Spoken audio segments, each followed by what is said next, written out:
পূজালীর রাজা ফজলুল হক না, এটা ইতিহাসের কোনো অধ্যায় নয়, তৃণমূল জামানার দাপটের অধ্যায়। ভয়, আতঙ্ক আর সন্ত্রাস, গত 15 বছর এই নিয়েই ঘুম ভেঙেছে পূজালীর।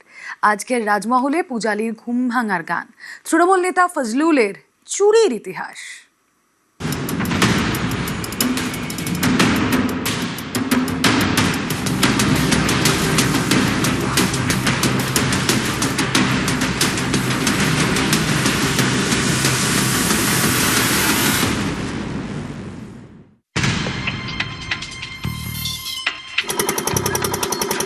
হুগলি নদীর পাড়ে রাজপ্রাসাদ, নদীর পাড় দখল করে রাজমহল। জলপথে পূজালীর পাড় ধরে এগোলেই এই প্রাসাদ চোখে পড়বে। নদীর বুকে ইমারত। উনি যে রাজপ্রাসাদ করে বসে আছেন, এই যে গঙ্গাধারে ওনার বাড়ির সামনে ওনারই ওয়ার্ডে ইরিগেশনের জমির উপর যেটা ইললিগাল কনস্ট্রাকশন করে বসে রয়েছে। কেউ প্রতিবাদ করতে গেলে কারো প্রতিবাদ ধোপে টেকেনি, কারণ পূজালী পৌরসভা প্রত্যেকটা কাউন্সিলর তার দলদাস, এবং বর্তমান যে চেয়ারম্যান তাপস বিশ্বাস, বাস্তবিক সে হচ্ছে একটা খেলনা পুতুল। সে নিজেও এখন নিজেকে চেয়ারম্যান বলতে ভয় পায়। সে তাকে যদি বলা হয় চেয়ারম্যানকে, সে বলবে ফজলুল হক। ফজলুল হক যা বলবে তাপস তার বাইরে কিছু করবে না। নদী পাড়ের এই বেআইনি সৌধর মালিক ফজলুল হক দক্ষিণ 24 পরগনার পূজালীর দাপুটে তৃণমূল নেতা, পূজালী পুরসভার ভাইস চেয়ারম্যান। 1992 সালে যখন সিএসসি এখানে এসেছিল, তখন উনি একটা আন্দোলন করেছিল, গ্রাম বাঁচাও আন্দোলন। ওখান থেকে ওনার উত্থান। তখন উনি পেশায় কি করতেন, একটা সামান্য ছোট্ট মুদিখানা দোকান ছিল। সেই মুদিখানা দোকান চালিয়ে ওনার সংসার চলতো, এবং একটা বড় পরিবার, খাওয়া দাওয়া ঠিক মতো হতো না। ওই আন্দোলন করার পর থেকে, সিএসসি আসার পর থেকে রাতারাতি ভাবে আজ এখনো পর্যন্ত, আজকে পূজালী পৌরসভায় শুধু নয়, শুধু দেশ নয়, দেশের বাইরেও, বাংলাদেশেও ওনার অনেক সম্পত্তি পাবেন নামে বেনামে। পূজালীর নবরূপকার, আইন ভাঙার পথিকৃত। পূজালীর অলিতে গলিতে ফজলুলের আইন ভাঙার খেলা। বাড়ি থেকে জমি, অভিযোগ সবই চোরা পথে, দুর্নীতির সিঁড়ি বেয়ে। যা রূপ আজকে দেখছেন আপনি পূজালীর, উনি নাকি রূপকার, শিল্পীকার উনি। তো ওনার যা জমি আছে, যা লিগালি কিনেছেন, যেগুলো অবৈধভাবে পিডব্লিউডির পোর্টের জমি দখল করেছেন, ওনাকে তো আর দুদিন বাদে পূজালীর জমিদার ঘোষণা করে দিতে হবে। এইখানে সিএসসি ছাইয়ের জন্য বার্জ আছে বাংলাদেশ থেকে, সেই বার্জ থেকে লোক ওঠানামা করে। বাংলাদেশিদের যে ওখান থেকে অনুপ্রবেশ হচ্ছে কি ইনফিল্ট্রেট হচ্ছে কেউই জানে না। এরকম একটা সিচুয়েশান উনি তৈরি করে রেখেছেন গত 40 বছর।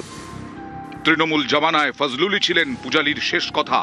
ফজলুলের আইনেই চলতো পূজালী, পূজালীতে ফজলুলের পুজো। এবার দেখুন ফজলুলের লুটের সাম্রাজ্য। ওনার লেটেল বাহিনী দিয়েই সমস্ত কিছু উনি কন্ট্রোল করেন। আজকের ডেটে আপনি এখন চলে যান, ওনাকে প্রোটেক্ট করার জন্য লেটেল বাহিনী যারা ইনলিগাল আর্মস নিয়ে ঘুরে বেড়ায়, ওনাকে প্রোটেক্ট করে।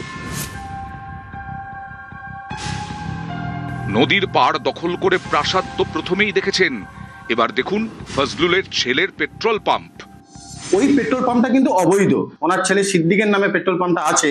ওই জায়গাটা একটা পুকুরের উপরে হয়েছে ইললিগালি ভাবে। এবং ওখান থেকে একটু আগে যদি আপনি আসেন রথতলার অপোজিটে দেখবেন একটা ছোট্ট গেট আছে, একটা লরি ঢুকবে, এবং ওর পিছনে ওখানে অ্যাপ্রক্সিমেটলি আপনি 60 বিঘার মতো জায়গা পাবেন, কম বেশি। সবটাই কিন্তু ওনার। শুধু আপনাকে এটা একটা ওয়ার্ডের বললাম, এরকম 16টা ওয়ার্ডই ওনার আছে। নদী পাড়ের দখলি জমিতে প্রাসাদ, কিন্তু তাতেও মন ভরেনি। এটা চলছে আরো এক প্রাসাদ তৈরির কাজ। আপনারা ওনার বাড়ির সামনে যেতে যাবেন, দেখবেন একটা রাস্তার উপরে একটা চাতাল করা আছে, একটা বসার ঠিক। উনি তো এখানকার রাজা, ওখানে উনি পঞ্চায়েত বসাতেন। ওনার পাশেই দেখবেন পোর্টের জায়গা, ইরিগেশন ডিপার্টমেন্ট বা পোর্টের জায়গা ওখানে রয়েছে। তার উপরে বহুতলা নির্মাণ।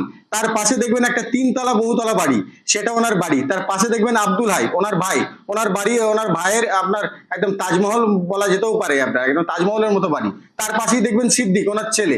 এরকম ওই লাইন দিয়ে যতদূর আপনি যাবেন সব ওনার পরিবারের, আর যত ইনকাম সব পরিবারের। স্থানীয় মানুষ কিচ্ছু পায়নি। ফজলুল হক নামে বেনামে হাজারো সম্পত্তির মালিক। উত্তর থেকে দক্ষিণ, দীঘা থেকে দার্জিলিং, ফজলুলের সম্পত্তি। এই দেখুন দীঘায় ফজলুলের 2 হোটেল, হোটেল তাজ আর হোটেল বলাকা। কোটি টাকার সম্পত্তি। সবই হয়েছে তৃণমূল জামানায়। তৃণমূল জামানাতেই ফজলুল চ্যাম্পিয়ন, চুরি ডাকাতির মাস্টার মাইন্ড।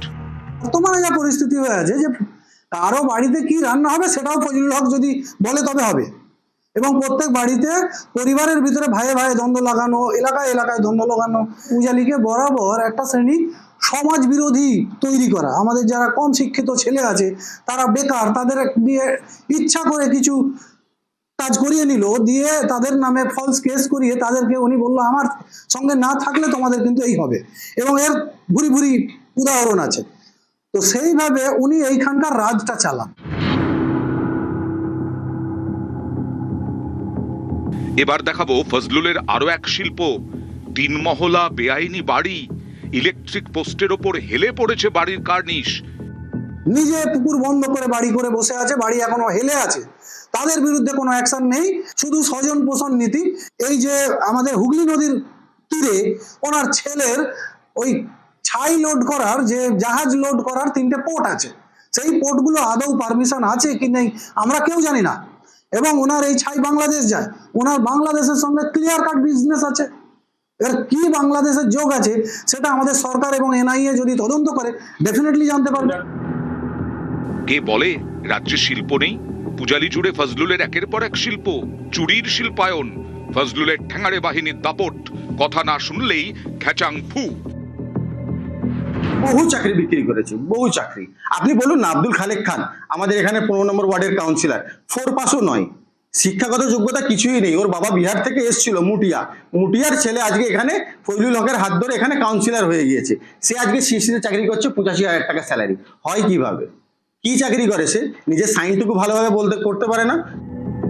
ফজলুল আকাশ ছোঁয়া দুর্নীতির নাম, ঘরে বাইরে দুর্নীতির পাহাড়। তৃণমূল নেতা হিসেবেই ভূতের বর, সেই বরেই বেপরোয়া, লুটপাট চুরি চুরির মসিহা হয়ে ওঠা। একসময় বাম রাজনীতি করা ফজলুল সমবন্টনে বিশ্বাসী, নিজে খেয়েছেন, আত্মীয়দেরও পেট ভরিয়েছেন। এ বাড়ি ফজলুলের এক আত্মীয়ের, এও এক প্রাসাদ। ফজলুলের ছোঁয়ায় প্রান্তিক পূজালীয় প্রাসাদ নগরী। এই ঘর পর্যন্ত আমাদের দেয়নি, আমাদের কোনো পরিষেবা, আমাদের এই মন্দির কমিটিকে যেভাবে যন্ত্রণা দিয়েছে, জ্বালিয়েছে, আর স্যার কোনো আমরা কিছু বলতে পারিনি। কারণ সমস্ত 4 নম্বর ওয়ার্ডের প্রতিটি মানুষের উপর অত্যাচার।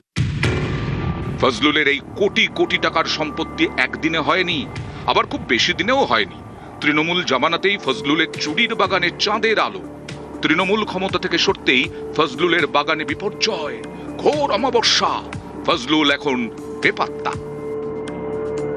পূজালী থেকে সমীর মণ্ডল, নিউজ 18 বাংলা। ম্যারাথন থেকে গঙ্গাবক্ষে বন্দে যোগম। নবান্নে সাংবাদিক বৈঠক থেকে যোগা দিবস উপলক্ষে 3 দিনব্যাপী কর্মসূচি ঘোষণা মুখ্যমন্ত্রী শুভেন্দু অধিকারীর।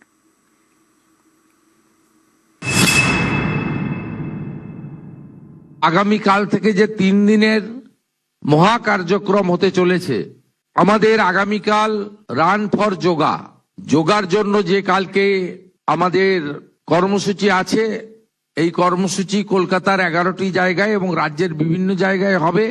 তার মধ্যে একটি বড় কর্মসূচি কলকাতা কর্পোরেশনের আপনার সম্মুখস্থ স্থান থেকে আমাদের ঐতিহ্যবাহী রাইটার্স বিল্ডিং পর্যন্ত এটি কর্মসূচি নেওয়া হয়েছে। এটা ওপেন টু অল, সকলে অংশগ্রহণ করতে পারেন। সমবেত হওয়ার সময় 6:30 এবং 7টার সময় মূল কার্যক্রম শুরু হবে। আগামী 20শে জুন পশ্চিমবঙ্গ দিবস পালিত হচ্ছে।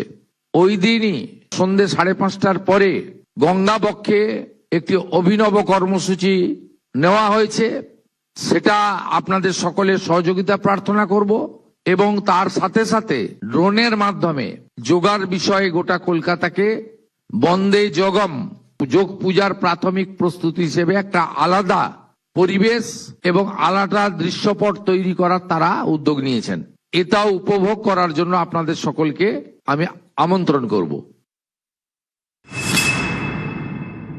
15 মূল কার্যক্রম তার আধ ঘন্টা পর থেকে শুরু হবে, যেখানে মাননীয় প্রধানমন্ত্রী নিজে অংশগ্রহণ করবেন।